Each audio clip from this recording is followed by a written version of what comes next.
최근 잇따라 터지는 체육계와 연예계의 학교폭력 논란. 끊임없이 계속되는 학교폭력 문제 해결을 위해 교회가 책임감을 갖고 나서야 한다는 목소리가 모아지고 있다. 아이를 회개하게 해요. 회개는 뭡니까? 돌아서는 거잖아요. 다시는 안 한다는 거예요. 그건 교회만 할 수 있고. 말씀 준비하는 시간 너무 중요하고 공부하는 시간도 중요하지만 아이들을 위해서 내 시간을 포기하고 그 아이들이 있는 자리로 그 아이들의 생활 현장 속으로 들어가서 아이들을 만난다면 그 아이들이 마음을 열 수 있다고 생각합니다. 사회 악으로 불릴 만큼 고질적인 사회적 문제, 학교 폭력의 절단과 예방을 위해 교회가 해야 할 역할은 무엇인지 알아본다.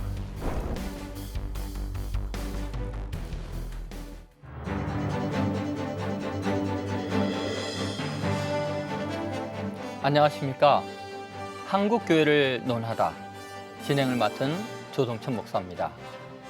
요즘 유명 스포츠 선수들과 또 연예계 스타들이 과거 학창시절 그 학교 폭력에 가담한 사실이 알려지고 있죠.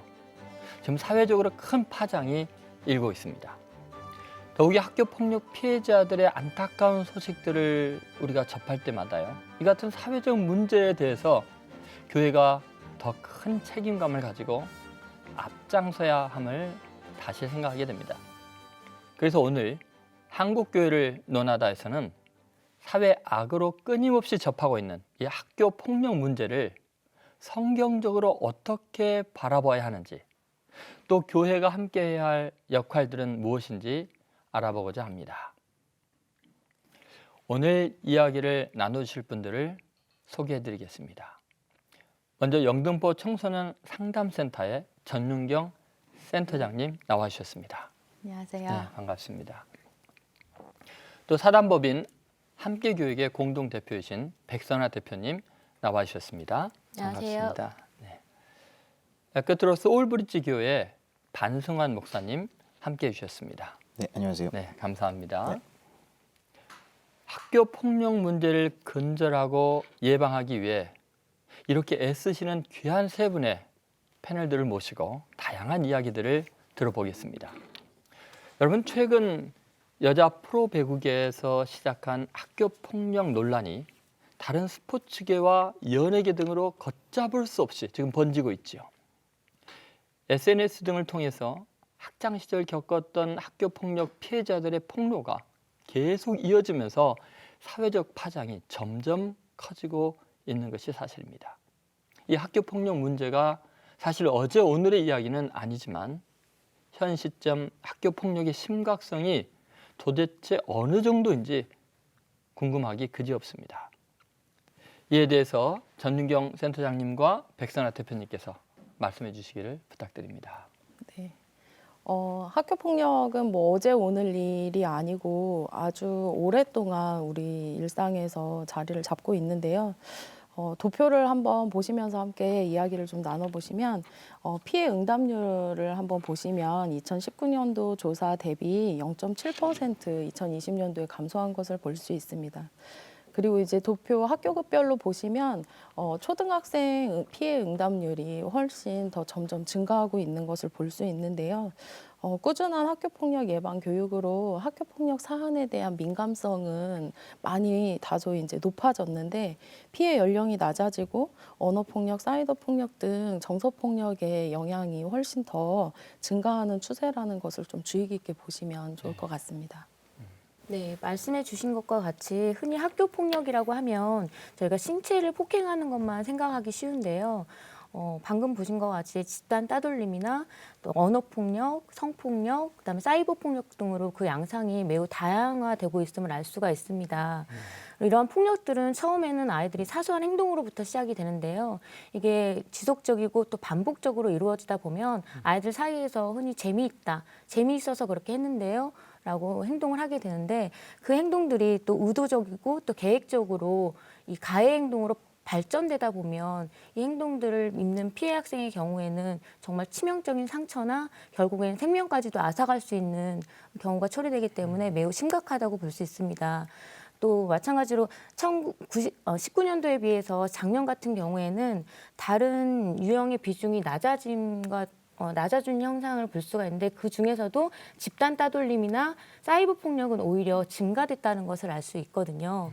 코로나 상황에 있으면서 사실 아이들이 학교에 자주 오다 보면은 그렇게 심각하게 번지기 전에 미연에 방지할 수 있는 폭력조차도 나중에 이제 수면 위로 떠오르게 됐을 때 이미 많이 골마 있거나 또 수습하기 불가능한 그런 상황까지 되어 있는 경우가 많이 있어서 오히려 심각성은 더 강해졌다고도 볼 수 있습니다. 네. 앞서 말씀드렸듯이 학교 폭력 문제가 어제 오늘의 이야기가 아니지요. 학교 폭력 문제가 도대체 근절되지 못하고 계속 일어나는 것에는 어떤 이유가 있으리라고 생각됩니다. 시대적 변화에 따라 이유도 다양하리라 여겨지는데요. 이에 대한 답변은 우리 정윤경 센터장님 그리고 반승환 목사님께 부탁드립니다. 네, 뭐 학교 폭력은 다양하고 복합적인 문제를 가지고 있는데요. 2020년도 교육부 자료에서 학교 폭력 가해 이유를 살펴보면 가장 비중을 높게 대답한 답변이 장난이나 특별한 이유 없이 그냥이라는 답변을 하는 경우들이 많이 있어요. 근데 이걸 보면 이 폭력이 범죄라는 것에 대한 인식이 이제 우리 청소년들에게 우리나라가 아직 좀 부족한 건 아닌가 이런 생각이 좀 있고요. 그 다양하고 복합적인 문제들 중에 이제 교육의 변질, 학교 교육의 변질, 그러니까 입시 위주로 교육을 계속 주입식으로 하다 보니 아이들의 이제 상호간에 교류할 수 있는 그런 사고에 대한 기회들이 조금 줄어드는 것, 가정의 해체, 그리고 사회 안전망들의 깨짐 이러한 다양한 이유들을 복합적으로 가지고 있다고 봅니다. 네네.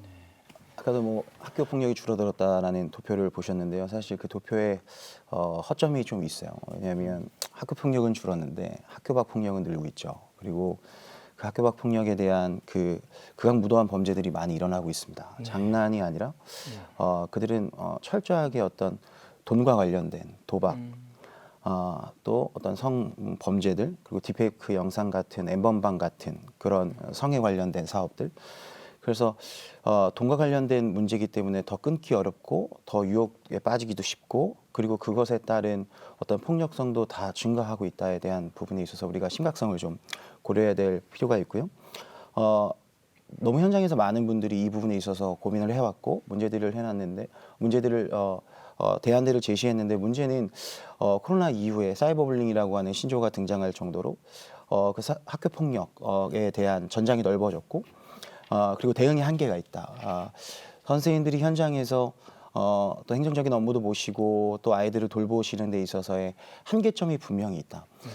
그래서 그런 복합적인 문제들을 벗어난 우리가 가지고 있는 데이터를 벗어난 이유 없는 폭력이 늘어나고 있는 것에 대한 우리가 심각성을 좀 고려해야 될 필요가 있고 목사기 때문에 성경적인 문제로 돌아가 보면 하나님께서 우리에게 주셨던 학교 폭력은 결국에는 관계의 단절에서 오는데 그 관계의 단절, 관계를 배우는 것은 가정이 무너짐에 있다. 가정에서 배우는 게 관계뿐만 아니라 또한 우리가 하나님께서 주신 그 말씀, 그 첫 번째가 십계명에 보면 살인하지 말라라는 건데 그게 우리가 너무 동떨어지는 것처럼 느껴지지만 그 살인하지 말라라고 하는 것에 대해서 우리에게 말씀하신 이유는 동기거든요. 그 살인의 동기는 분노입니다. 분노가 가득한 삶을 살고 있다. 왜냐하면 내 마음대로 할 수 없는 것 그리고 불확실한 미래 때문에 그 분노를 컨트롤할 수 없다.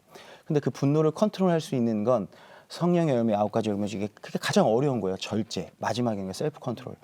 그러니까 세상에는 답이 없다. 그러니까 우리가 하나님을 만나고 그리고 하나님께서 우리에게 하나님 나라의 형태로 보여주신 그 가정에서 그 건강한 관계를 회복하지 못하기 때문에 이 문제들이 점점 깊어지고 더 확장되고 있다. 그래서 우리가 이 논의에 대해서 논의로 그칠 것이 아니라 무언가 눈에 보이는 교회 안에서의 대응들, 뭐 TF팀이나 뭐 교회 안에 교단적으로나 뭐 이런 부분들을 좀 실제적으로 좀 현장에 뛰어들어가서 이 문제를 하나하나 체크해 나갈 필요가 있다는 생각이 듭니다. 네네. 정말 귀한 이야기를 해주신 것 같습니다. 어쩌면 이 사회가 폭력을 조장하고 또 미화하는 그 문화의 특성들이 있는 것 같습니다. 도대체 연일 뉴스를 통해서 밝혀지는 이 학교 폭력 피해자들의 이야기를 접할 때마다 정말 충격적이라고 표현하지 않을 수가 없지요. 그만 반 목사님 말씀대로 어쩌면 학교 폭력의 사건은 더 심각하겠지만 그 아이들은 또 더 보호받지 못하는 그것마저 알려지기 어려운 상황인 것 같습니다. 왜냐하면 학교 폭력에만 더 집중하는 경향도 있죠. 학교 폭력 사례 중에서 혹시 기억에 남는 사건이나 잊지 말아야 할 교훈을 주는 그런 사례가 있다면 좀 말씀을 해주시면 감사하겠습니다. 먼저 백선아 대표님. 제가 교직에 있으면서 되게 입에 담을 수 없는 많은 사건들이 있었지만 네. 그래도 이제 공개할 수 있는 사건을 좀 말씀해 드리면 남학생들 같은 경우에는 거의 1, 2초 만에 아주 극심하게 피가 철철 흘러 넘치는 그런 상황이 초래가 되거든요. 그런데 이 아이들도 되게 친한 친구들이었는데 갑자기 이제 자기한테 좀 기분 나쁜 말을 했다는 이유로 이단 옆차기라고 해야 되나요? 거의 날라서 안경이 날아가고 코뼈가 부러지는 상황까지 아주 순식간에 벌어진 거예요. 그래서 이제 사안 조사를 하다가 이제 각자 부모님께 연락이 드렸고 가해 학생 부모님이 오셨는데 교무실에 들어오자마자 그 자신의 자녀를 보는 그 눈빛과 그 행동이 방금 전에 몇 시간 전에 저희가 그 아이한테 받았던 그 상황을 그대로 연출하려고 하시는 거예요. 그래서 그때 교무전 선생님들이 다 말렸고 만류하고 막 힘으로 이렇게 제지를 했는데 이 아이가 집에 가면 죽을 수도 있겠구나라는 생각이 너무 공포감이 저는 이렇게 보고 있는데 밀려오더라고요. 그때 느낀 거는 뭐냐면 학교 안에서 이렇게 가해를 하는 소위 가해 학생들조차도 이런 폭력에 상당 부분 많이 노출되어 있고 그 안에서는 이 학생들이 피해자로 존재하는구나. 이거를 항상 염두에 둬야 되겠구나라는 생각이 들었습니다. 그러니까 결국은 그 가해 학생들이 좀 밀러링 효과라고 할까요? 그 네네네. 부모에게서 네. 피해를 당한 네. 그러면서 학습 효과에 의해서 또 그렇게 돼버릴 수 없는 안타까운 것이네요. 우리 반 목사님은 어떤 사례가 있습니까? 네, 뭐 학교 사례 입에 담기 어려울 정도로 심각한 문제들이 굉장히 많고요. 청소년 보호법 중에 우리가 청소년 아이들은 보호하는 것이 청소년 보호법의 목적입니다. 그래서 우리 성도님들이 알고 있는 것보다 훨씬 더 심각한 문제들이 굉장히 많은데 우리가 그것을 보도할 수 없도록 법으로 조치를 하고 있어요. 그래서 우리가 알고 있는 것은 굉장히 아주 적은 부분이다. 가장 대표적으로 예를 들면 요즘에 우리가 뉴스를 통해서 보지만 아이들이 차를 운전한다. 이건 아주 작은 일. 아이들이 뭐 흉기를 가지고 뭐 어른들을 뭐 협박한다. 이런 것도 아주 작은 일. 지금 강남권 같은 경우는 마약의 문제가 아주 우리 사회에 깊숙이 들어와 있고요. 너무 드라마나 영화에서 볼 법한 일들이 학교 안에 이미 들어와 있다. 근데 우리가 생각해야 될 것은 뭐냐면 교회가 그러한 부분에 있어서 방관자의 역할을 우리가 그것을 하려고 한 건 아니지만 그렇게 되어버렸다라는 거예요. 그래서 그 하나님의 형상을 찾아가는 인간의 존엄성을 회복하는 시간 그리고 그것을 만들어가는 시간인데 학교 안에서 그 폭력들을 경험함을 통해서 찌그러진 자아상 그리고 오히려 하나님의 형상을 잃어버리고 세상 속으로 나와서 경쟁 속으로 뛰어들었을 때 또 그 뒤에 이어지는 부분들 예를 들어서 피해자 같은 경우에는 용서해야 자신의 삶이 시작되거든요. 그 부분을 놓치고 찾아가는 10년이 지나도 20년이 지나도 다시 가해자가 어디선가 나타났을 때 그 기억 때문에 다시 트라우마로 들어가고 공황에 들어가고 삶을 내려놓을 수밖에 없는 문제들.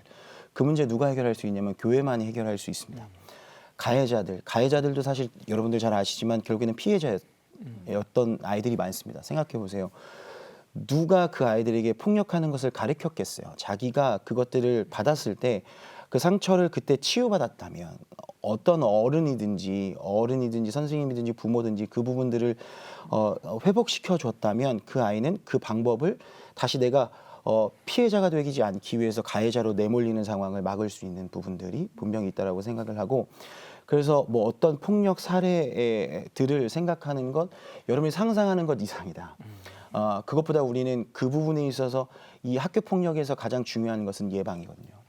그 예방은 가정에서 할 수 있고 교회에서 할 수 있고 또 학교에서 할 수 있다라는 것을 기억하는 것이 더 중요하다 이슈다라는 것을 이야기하고 싶습니다. 차마 말로 표현할 수 없을 만큼 그 심각성, 그 강도가 크다는 이야기를 들었습니다.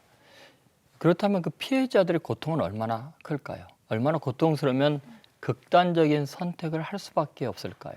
정말 안타까운 뉴스들을 우리는 끊임없이 접합니다. 그만큼 피해자가 겪고 있는 상처와 공포가 크다는 것 아니겠습니까? 피해자가 겪게 되는 공포는 도대체 어느 정도일까요? 그 상처와 후유증으로 인한 피해의 심각성도 우리가 한번 들어봐야 하지 않을까 생각합니다. 피해자 부모님은 물론이고요. 가족들 모두에게 얼마나 큰 문제들을 안고 살아야 할까요? 우리 전윤경 팀장님, 또 백선아 대표님 말씀해 주시기를 부탁드립니다. 아마 피해 경험을 해보지 않은 사람들이 감히 이것을 어떻게 하나로 표현할 수 있을까 할 정도로 이 피해자의 그 심정은 되게 어려울 것 같아요. 이 겪는 후유증 자체가 이제 첫 번째로는 살아 있잖아요. 살아 있는데 어느 곳에서도 내가 살아 있음에 나의 존재에 인정을 못 받는 거거든요. 그래서 이전에 한참 학교 폭력이 교육이 필요하고 이걸 대책이 필요하다라고 해서 이제 국가에서 정책적으로 막 이것을 노력하는 그 시기에 이제는 손안의 스마트 세상이라고 우리는 이 시간에도 하나의 글을 동시에 수천만 명이 수십만 명이 동시에 볼 수가 있잖아요.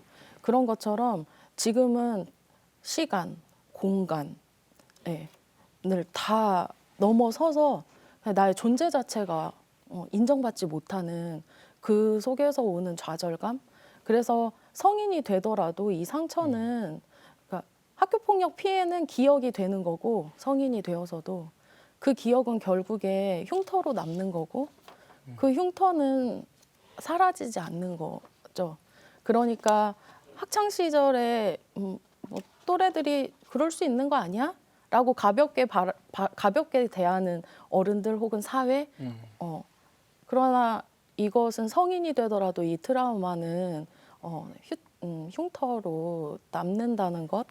그래서 이 피해자들이 자아 존중감을 회복하고 자신의 존재 가치를 인정받고 내가 살아 있는 것에 대해서 감사하고 느낄 수 있도록 지속적인 관심과 지원이 필요하다고 봅니다. 네. 예전과 다르게 학교 안에서 이루어지는 이런 폭력 양상 자체가 이제는 누구라도 당할 수 있는 그런 상황이 된 것 같아요. 그러니까 재작년에 저희 반 어떤 남학생 같은 경우에 복도를 지나가고 있는데 지나가는 그 가해 학생을 쳐다봤다는 이유로 기분 나쁘게 쳐다봤다는 이유로 갑자기 이제 등 쪽으로 등을 가격하는 자칫 위험할 뻔한 순간이 있었는데요. 그런데 이제 이 조치를 통해서 가해 학생은 당연히 등교 정지 처분을 내려졌지만 그 등교 정지 기간 동안이 끝나면 또 가해 학생은 돌아오잖아요. 그랬을 때 멀리서라도 저는 그 아이의 얼굴을 보고 싶지 않아요 라고 했는데 학교 안에 있으면 이제 공동의 생활 공간이라는 게 있잖아요. 화장실이든 아니면 이제 이동 수업이랄지 마주칠 수밖에 없는 상황에서 결국에 이제 피해 학생이 가해 학생이 그 얼굴을 보면 선생님 저는 그때 그 복도에 아이들이 많았고 그때 내가 그 당했던 그 수치스러움 그 장면이 자꾸 이렇게 분노가 치밀어 올라서 제가 어떻게 될지 모르겠어요라고 어려움을 많이 호소했었거든요. 결국에 가해 학생이 돌아오자마자 피해 학생은 학교에 나올 수 없는 그러니까 자꾸 이렇게 악순환이 이렇게 되풀이되는 그런 상황이 있고 그다음에 이제 사이버 상에서는 대개 가해 학생들은 무리를 짓잖아요. 그리고 피해 학생들은 홀로 있는 경우가 많이 있는데 혼자서 이제 고립되는 상황이 처해지다 보니까 이런 상황들이 많이 묻히고 또 저 같은 경우에는 이렇게 학교 폭력을 이렇게 체험할 수 있는 앱 같은 것도 많이 나왔어요. 그런데 저는 개인적으로 그런 어떻게 진행이 되고 있나 제가 체험을 해봤는데 3분 아니 1분을 제 이름에 막 여기 올라오는데 참을 수가 없더라고요. 볼 수가 없더라고요. 그런데 그런 것들을 1년, 2년, 3년을 참아내고 있는 그리고 혼자 끙끙 앓고 있는 아이들의 피해 그런 심리적인 고통을 생각하면 그건 정말 상상 이상일 수 있겠구나. 그 고통과 불안과 이거는 말로 표현할 수가 없겠구나라는 생각이 들었습니다. 네. 그 피해 학생에 대한 공감, 너 얼마나 힘들었니? 또 지지해주고 그 아픔을 이야기할 수 있는 기회들을 열어주는 것, 그리고 연대하는 것이 무엇보다 필요한 시대인 것 같습니다. 사실 2차, 3차 가해 피해가 두려워서 자신이 당하는 학교 폭력에 대해서 쉽게 고백할 수 없는 경우가 허다하다는 생각이 듭니다. 하지만 예전과 달리 피해자의 보호와 2차, 3차 가해를 막기 위한 노력과 여러 가지 장치가 점점 강화되어지고 있으리라고 예상이 됩니다. 이에 대한 설명과 학교 폭력이 드러나고 사건이 접수되면 도대체 어떻게 사안 처리가 되는지, 그 과정과 처벌 방식은 어떻게 진행되는지 좀 설명을 부탁드립니다. 네. 그 학폭 사건이 접수가 되면요. 네. 일반적으로 이제 학교 안에 있는 학생 인권부 담당 선생님이 사안 조사에 들어가게 되는데요. 이 사안 자체가 이제 경중에 따라서 학교장 자체 해결로 종결될 수 있는 사안이면 학교 안에서 처리가 되지만 그것보다 더 사안이 심각하다라고 판단됐을 경우에는 교육청으로 넘어가게 됩니다. 교육청 안에 있는 학교폭력 대체 심의위원회가 열리고 그 위원회를 통해서 가해 학생에게는 선도 조치를, 피해 학생에게는 이제 보호 조치를 서면으로 통보하게 되어 있습니다.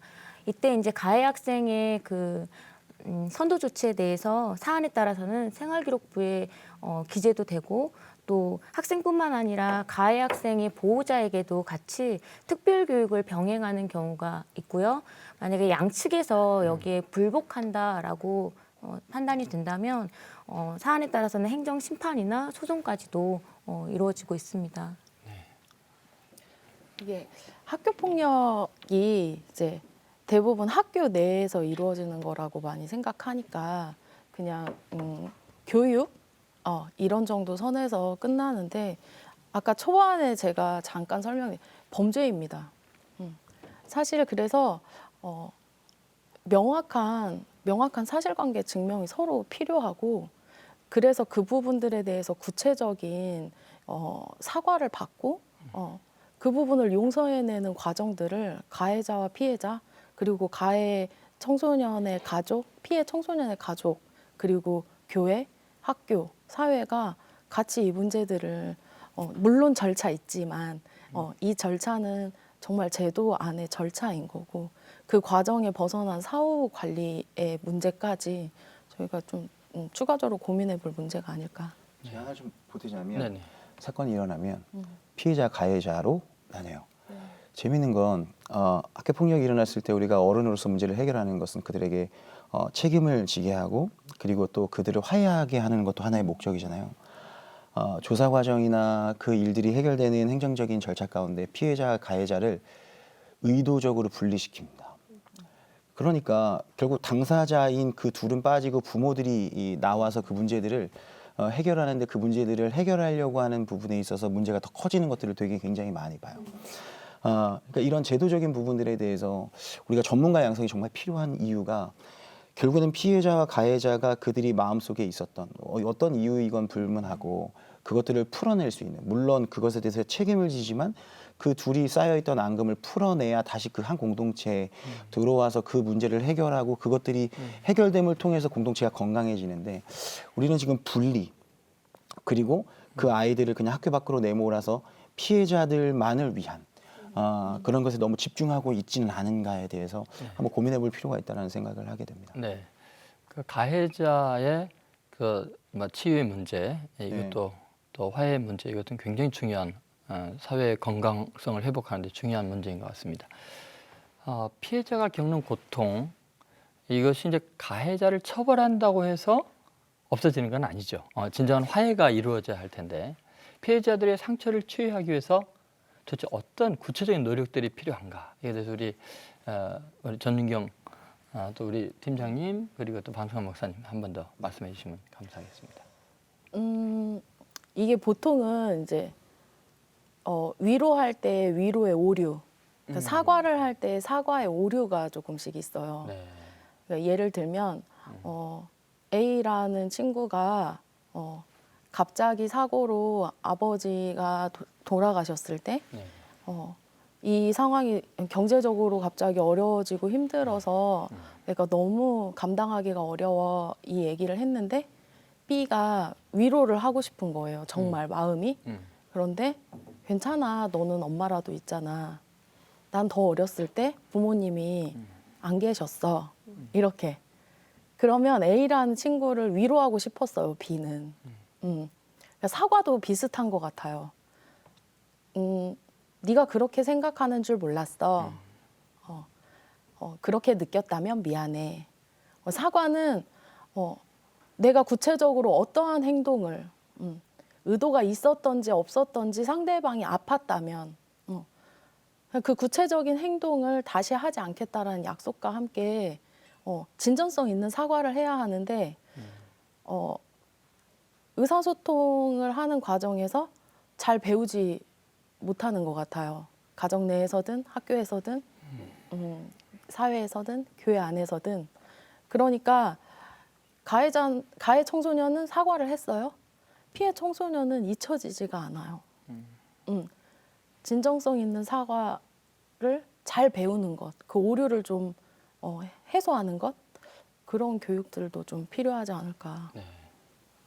안승환 목사님. 일단은 이게 사회 구조적인 문제가 굉장히 일단은 크다라고 생각을 합니다. 피해자와 가해자를 따로 또 같이 그것들을 마음을 이해하고 그들의 감정을 읽을 수 있는 전문가들이 부족하다. 근데 그것들을 다 담아낼 수 있는 가장 최적화된 사람이 저는 교회 안에 사역자들이라고 생각하는데 피해자들에 대해서는 가해자에게 사과를 받는 게 아니라 가해자의 부모에게 사과를 받고 돈으로 사과를 받는 이 시스템적인 문제들.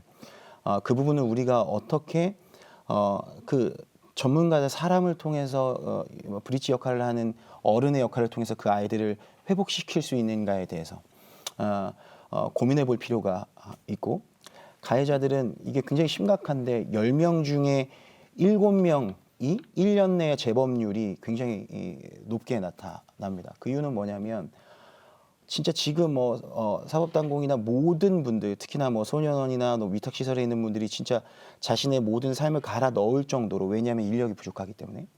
근데 사회 시스템이나 이 아이들이 만약에 가해를 해서 어디 시설에 입소했다면 그들이 그것을 책임지는 것도 굉장히 중요하지만 왜 그랬는가, 그 근본적인 원인들을 해소해 줘야 되거든요. 결핍이든 또 관계 단절이든. 그런데 그것들을 체크할 수 있는 인지조사 자체도 1대1이 아닌 1대5로 할 수밖에 없는 상황, 알면서도 고칠 수 없는 행정적인 문제들. 그리고 일본 같은 경우에는 소년원 안에 다 심리검사소 또 어떤 정신치료의학 전문가들이 다 배치되어 있지만 한국은 한 군데밖에 없다는 부분. 그러니까 아이들이 죄송합니다. 피해자들에 대한 마음들 100% 공감하고 저는 그들을 위해서 모든 인생을 갈아 넣고 있다는 것을 알아주시고, 가해자 입장을 조금 대변해 보자면 그들도 다시 새로운 삶을, 물론 그 책임 무게를 감당해야 되겠지만 회복해야 되는 시기 분명합니다. 왜냐하면 청소년이기 때문에. 근데 그것들에 대해서 다시 생각해 볼 수 있는 기회가 없다. 돈으로 해결했으니 난 다음에 또 돈으로 해결할 수 있을, 그럼 돈만 있으면 되네라는 잘못된 가치관을 깨닫고 나오는 것이 지금의 우리가 아이들에게 줄 수 있는 사회적 구조밖에 안 된다라는 부분에 있어서 굉장히 답답하고, 결국에는 피해자 아이들은 화평, 그것들을 찾는 것은 결국엔 또 성령의 열매로 돌아갈 수밖에 없고 하나님을 만나게 하는 것, 이것밖에는 답이 없다. 그래서 그 문제는 사라지지 않습니다. 그러나 더 큰 은혜를 구해서 그 은혜가 그들의 삶을 다시 살아갈 수 있는 동기가 될 수 있게끔 도와주는 것. 그러니까 사실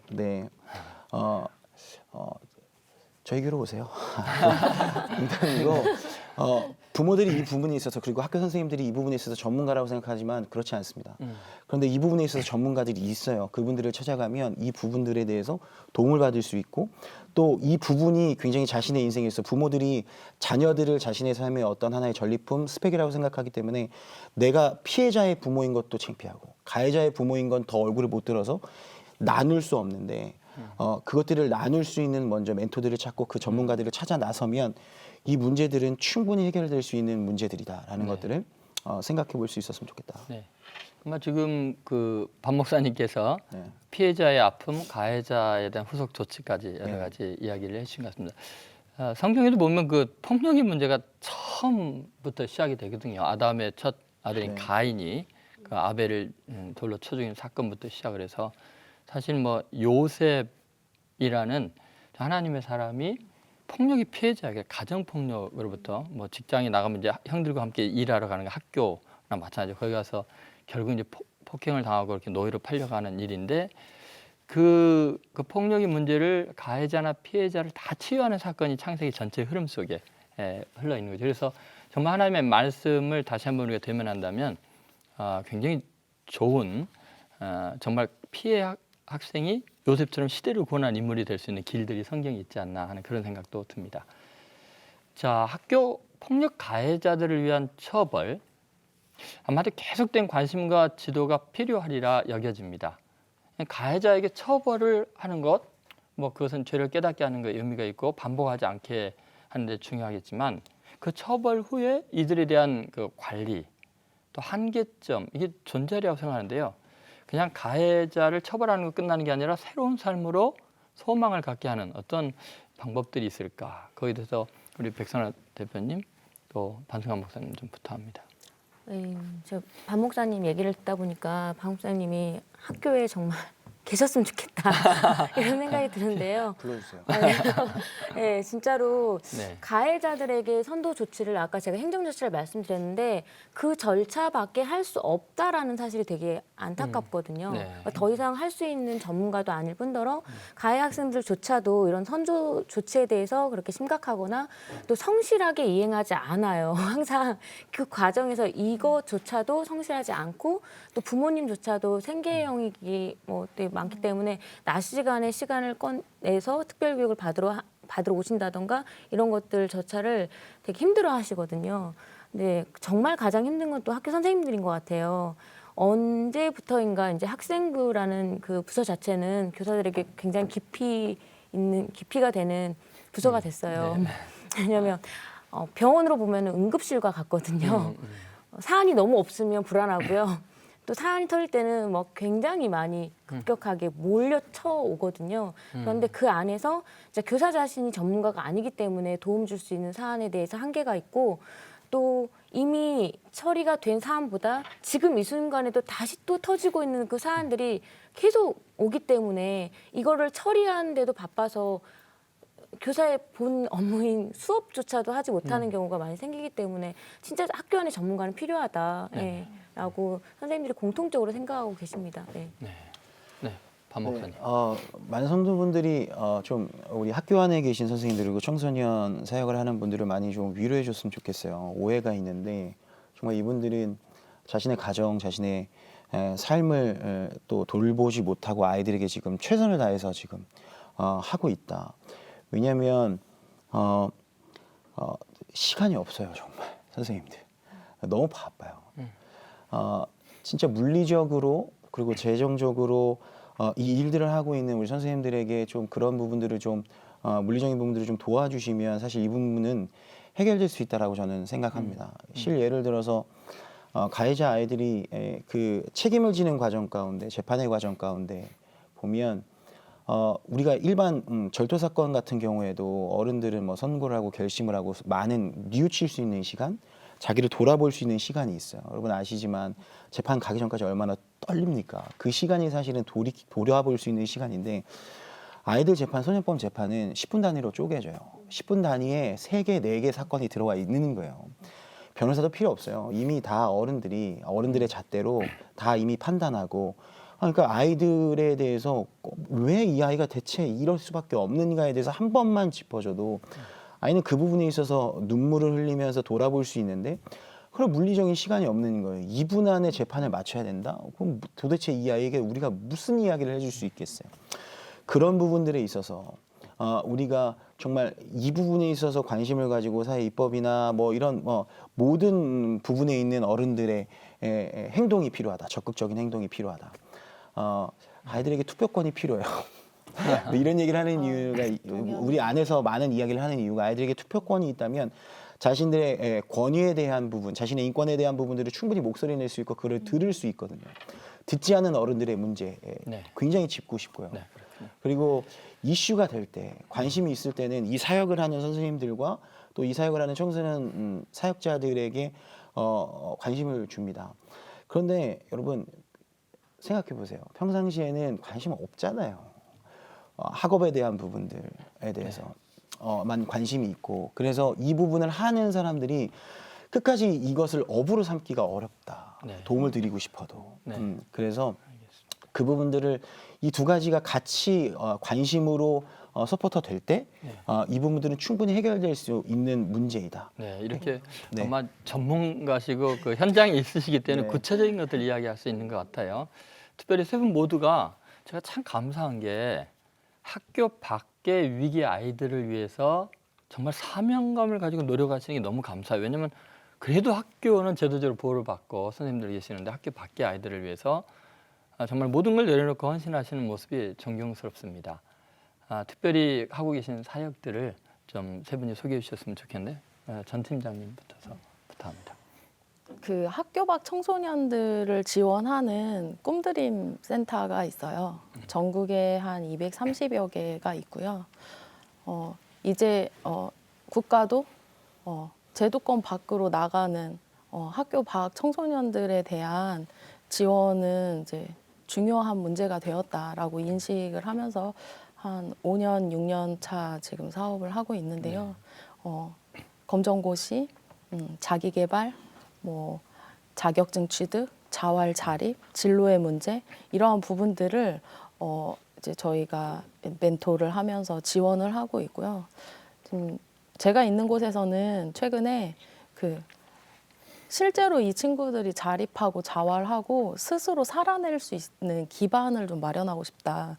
그래서 그런 사회화 훈련은 어느 곳에서도 필요하고 실패를 했을 때도 기댈 수 있는 곳이 있었으면 좋겠다. 되게 중요하다고 생각해서 그 자립을 훈련할 수 있는 카페를 하나 준비했어요. 그래서 학교 밖 청소년들이 바리스타 자격을 취득하고 고객 응대를 배우고 마케팅도 배우고 이렇게 이제 사회화 훈련을 하면서 스스로 자체적으로 자립하고 안정을 찾을 수 있도록 지원하고 있습니다. 감사합니다. 우리 백 대표님.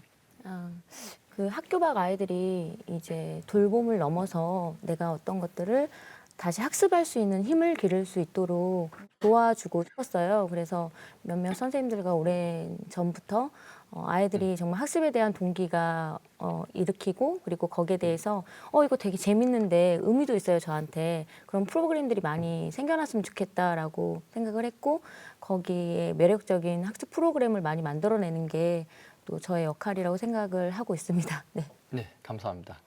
박 목사님 하시는 일도 뭐 짤막하게 해주실까요? 네, 개척한 지 8년 됐고요. 네. 거리에서 학교 아이들을 만나다 보니까 지금 아이들을 위해서 자립을 위해서 덮어집 사장님이기도 하고요.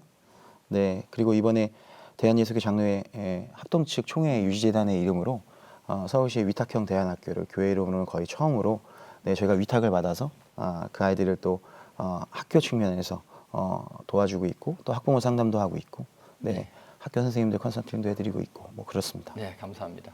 지금 학교 폭력을 예방할 수 있는 그 세미나를 비롯해 여러 가지 노력을 지금 세 분이 하고 계신데요. 어떤 의미에서 구체적으로 예방할 수 있는 방법 또 피해를 입게 되었을 때 어떻게 조치를 해야 되는가 이게 되게 중요한 것 같거든요. 일반인들은 이게 갑자기 당하면은 어떻게 조치해야 할지 모르는데 그런 거에 대해서 좀 말씀을 해주시죠. 우리 백선아 대표님. 우선 학교 안에서는요, 네. 학교 폭력 예방 활동에 대한 교육이 이루어지고 있고, 또 예전에 비해서 이제 학교 폭력 피해 학생들에게 맞춰져 있어서 회복적 생활교육 같은 또래 치유 프로그램을 많은 선생님들이 진행을 하고 계시고요. 또 학교 폭력을 근절하기 위해서 학교 안에는 모두 이제 전담 경찰관 분들이 계세요. 그래서 직접적으로 아이들이 이분들에게 연락할 수 있도록 또 연결을 하고 있는데 만약에 이런 번호를 모를 경우에는 내가 피해를 입고 있는데 도움을 받고 싶어요 하면 언제든지 학생들은 117 신고센터로 전화를 하면 적극적으로 도움을 받을 수 있습니다. 네, 117 꼭 기억하시기 바랍니다. 아쉽지만 이제 벌써 마무리할 시간이 되었습니다. 학교 폭력 문제가 교회 안에서도 일어날 수 있는 문제이죠. 또 실제로 존재하는 문제입니다. 그래서 한국교회가 더욱 관심을 가지고 이 문제에 대해서 책임감을 느껴야 되지 않을까 하는 생각이 듭니다. 이 폭력 근절과 예방에 앞장설 수 있는 그런 구체적인 방법들, 역할들에 대해서 교회에 해야 될 일들에 대해서도 좀 간단하게 말씀을 부탁드립니다. 우리 전 팀장님. 한 사람을 소중히 이걸 꽃에 비유한 게 앵매돌이라고. 그래서 저 자라나고 있는 아이들이고 성장 과정 중에 있는 아이들. 그래서 저마다의 꽃을 피우고 때에 맞춰서 열매를 분명히 맺을 수 있는 소망 있는 아이들. 그래서 이 다음 세대를 위해서 우리가 끊임없이 안전망을 구축하는 데 노력해야 된다고 생각합니다. 네. 제가 제일 좋아하는 명언이 하나 있는데요. 마음을 얻어라, 그 다음에 가르쳐라 라는 말을 되게 좋아하는데요. 아마도 이 삶을 살고 계신 분이 박 목사님이 아닐까 싶어요.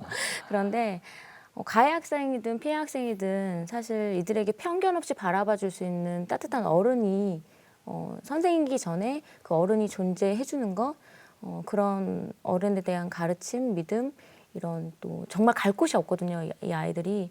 그래서 이렇게 바라봐 주는 것만으로도 어른이 된 우리에게 꼭 필요한 가르침이 아닌가 싶습니다. 네, 우리 박 목사님. 피해자 애들은 사실 익명성 뒤에 숨을 수밖에 없어요. 왜냐하면 가해자가 자신의 눈앞에 돌아다니니까. 그러니까 자기는 보호받지 못하다고 생각을 하기 때문에 그것을 얘기하지 못하고 그래서 문제가 커지는 것들을 보게 되는데요. 그 익명성 뒤에 숨은 아이들에게 눈앞에 보이는 어른됨을 그리고 울타리가 되어주는 교회가 되어야겠다. 그래서 아이들이 믿고 얘기할 수 있는 어떤 그런 멘토의 역할을 할 수 있는 교회가 될 수 있었으면 좋겠고 그렇게 우리가 해야 될 거라는 생각을 합니다. 네, 사실 그 성경의 해답이 있지요. 어쩌면 그 폭력에 노출된 수많은 하나님의 사람들이 가장 큰 피해자, 절망적인 사람들이 그 시대를 구원한 위대한 인물로 변화되었다는 이야기들을 교회만이 할 수 있지 않을까 하는 생각이 듭니다. 요셉도 그렇고요. 사실은 폭력의 가해자였던 레위와 시므온 같은 경우에 오히려 그들이 제사장 같은 성전에서 일을 하는 중요한 일들로 그 폭력성을 거룩성으로 바꾸시는 하나님. 그럼 무엇보다도 스데반의 그 폭력 앞에서의 거룩함을 회복하고 바울을 구원하는 사건들. 무엇보다도 가장 큰 폭력의 피해자는 예수 그리스도가 아닌가 생각합니다. 바로 그 예수 그리스도께서 폭력을 통해서 인류를 당하시지만 구원하는 그 귀한 역사들이 한국교회가 이 시대에 이야기할 수 있는 것이 아닌가 하는 생각이 드는데요. 오늘 한국교회를 논하다. 사회와 악으로 끊임없이 접하고 있는 이 학원 폭력의 문제를 통해서 우리가 성경적으로 어떻게 바라보고 교회가 함께해야 할 역할들은 무엇인지 우리 귀한 나눔을 가졌습니다.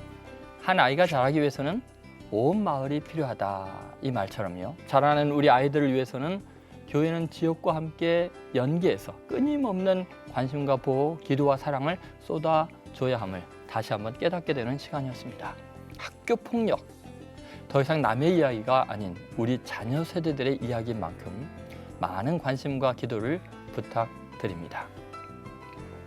한국교회를 논하다. 오늘 순서 여기서 마칩니다.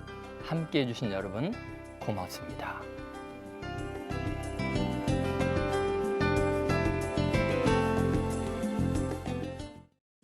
이 프로그램은 CTS 방송가족의 사랑과 후원으로 제작되었습니다. 후원전화 02-6333-1003번, ARS 060-808-1004번으로 전화주세요.